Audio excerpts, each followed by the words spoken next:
Hello and welcome to Where Are They Now with Mario Toneguzzi on Megapix Media. Joining me today is Bonnie MacRae-Kilb, who is a former Dino volleyball star from the early to mid 1980s. Thanks for joining us today, Bonnie. Thanks for having me, Mario. Well, we're going to get into your volleyball and sports career in a few minutes here, but I'll just let people know in advance. You were a first team All-Canadian in 1982, 83, and 85. You were also on the Canadian national team. I'm just curious, what happened after you graduated from university at the University of Calgary? What did you end up doing? Well, I was on and off the national team during my career with the junior national team and some stints with the senior national team. So when I finished the U of C, I went full-time with the national team. We were training in Regina. And it was funny because I was actually born there. I lived there for 3 years. And so they always introduced me as the local, Regina player, which was funny because I was too young to even know when we left there. I left the program. I went back. We tried to qualify for the 88 Olympics and we didn't. And then I kind of wrapped it up. But later on, we went to Europe. We went back to Europe to play pro. My husband, Brad, and myself and our children at that point to Switzerland. So I was still playing in my early 30s, professional volleyball. But, wow. My knees were bad. Sport court on concrete was tough on the body for so many decades. Yeah. So when you finally decided, I guess, to give up a career in volleyball, what did you do next with your life?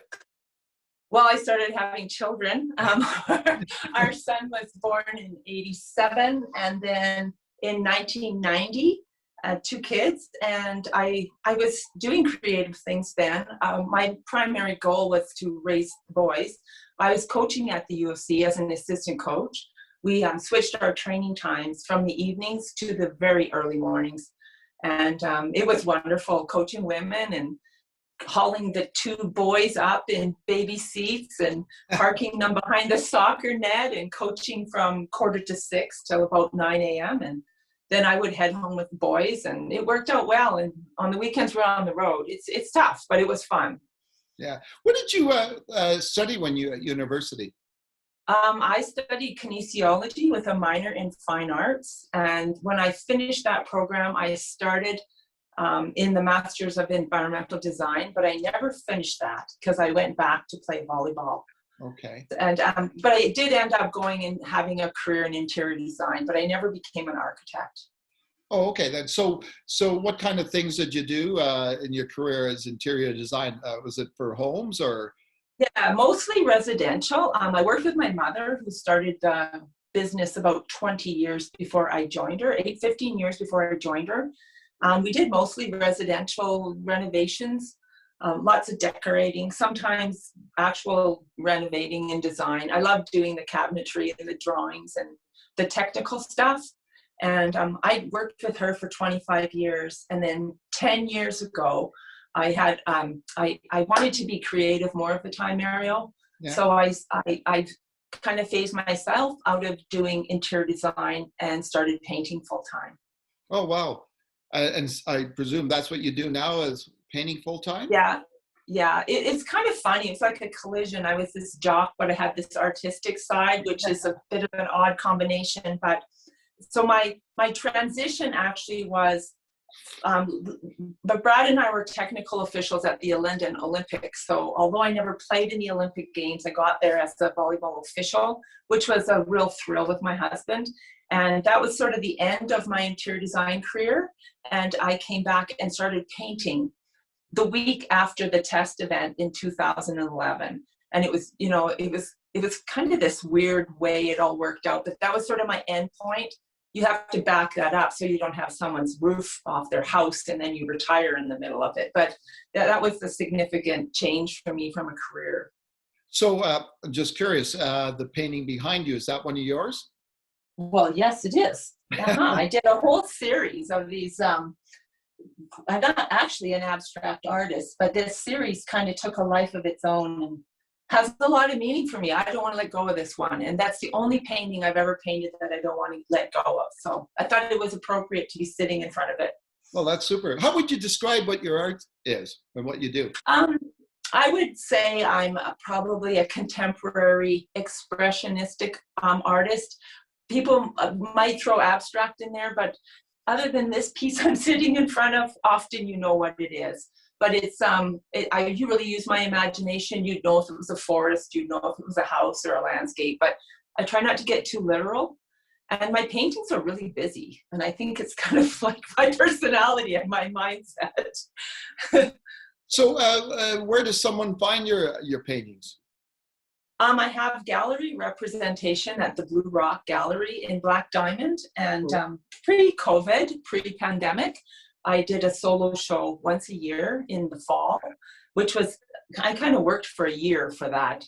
And also I've been involved with the Calgary Stampede in the Western Showcase, Yes. the Artist Ranch Project, and the Artist Gallery. So run into lots of friends from the past down there at the Stampede.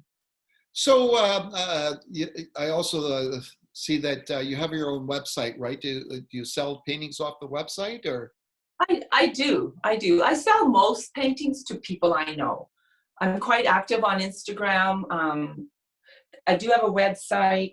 I really like the personal touch. I'd almost rather wait until I can have a show and be with people than, be just selling off the website. But a sale's a sale, and that means you can put more money back into supplies. And so I would never turn it down. But this one's not for sale. Okay. So I'm curious, in your playing days, did you just fool around, so to speak, with painting and with art, or was it just something? Well, kind of yes and no. One of the really significant things, when I was training in Regina with the national team, I got a grant from Canada Council of the Arts, which is a big deal. Yeah. And it was actually a University of Calgary professor that put my name forward. So I got this big commission to do a limited edition silkscreen print for the opening of the Meloche Monex insurance company moving from Montreal to Calgary, or opening office this year. Yeah. So they would fly me back on the weekends to work on this series of prints. And they actually flew me home from World Championships in Mexico City for the event where they presented all the guests with a piece from that limited edition print. So even back in the 80s, I was doing a bit of a combination, but I just don't think I had the confidence then to be a full-time painter or printmaker. And so the interior design was really creative, but it was a lot of project management. Yeah. Maybe 10% creative and 90% dealing with people. And I wanted to flip that. Yeah. And I even painted uniforms. Oh, wow. My friends show me, I hand painted uniforms, and it was a bit of a push in the 80s and 90s. They're like, well, they're not all identical. How can we make this? How can this be legal? But anyway. Oh, interesting. Yeah. Let's talk a little bit about your playing days, Bonnie. Back in the, as I said, that 82 to 85 or 86 period, I guess, right? What was your last year with the Dinos? Was it 86? I finished in 85. I took a break. I was playing professional in Italy between my 4th and 5th year in Toscana, in Cecina Mare, and then came back and played out my 5th year, and then went back to national team. Yeah. What was it like? What was it like that period of time? Mario, it's fantastic. We were fully funded. We weren't fundraising. We had a robust schedule. One of the highlights I remember going down and playing UCLA and Poly Pavilion. Wow. And beating them there. That was not very well accepted. Canadians coming down and beating their women's team in their home tournament. I don't have anything negative to say about it. We played best of five weekends. Wow. We would go to Vancouver and play 5 best of 5s with the Canada West universities. Yeah. And from Friday to Saturday night. It was crazy. And as you will recall, for people out there that don't know, that was my kind of beat area back in my days as a sports writer with the Calgary Herald. It was the University of Calgary sports and athletic department. What I recall the most about those early 80 years was the Jack Simpson Gymnasium, the old red gym, right? Yeah. What was it like playing in that old gym? Like people now will associate the UFC with the Jack Simpson, the big gym, that old red gym. We trained in the gold gym. We trained cross court in the gold gym with the men on the other court. Yeah. And then our matches were center court in the red gym. And I remember like Tim Petros and the football players with their drums in the front row. I mean, they were literally 8 feet away from our timeouts. You know, we're trying to listen to Brad coach us. And it was just such a robust, full, lively environment. And in fact, during my days with the junior national team, Calgary hosted our North Central and South America zone championship. And we beat Cuba in the red gym. Wow. To go to world championships. And it was crazy. And it was, for me, a hometown crowd. And I mean, it was fantastic. What would you say? We loved it. Yeah. What would you say the highlight would be of your sports career? Memories or takeaways? Yeah. You know what? Honestly, it has to be the relationships. I'm still playing with a lot of my teammates from the 80s. Wow. We're still playing Masters volleyball. And in fact, we can't play volleyball now, so we're cross-country skiing and we're skating and we're hiking and walking, and I'm trying to teach them how to play tennis. We're doing all sorts of fantastic things. So for me, the key things are the people I was involved with and the lessons you learn from elite sport. I mean, they really influence you forever.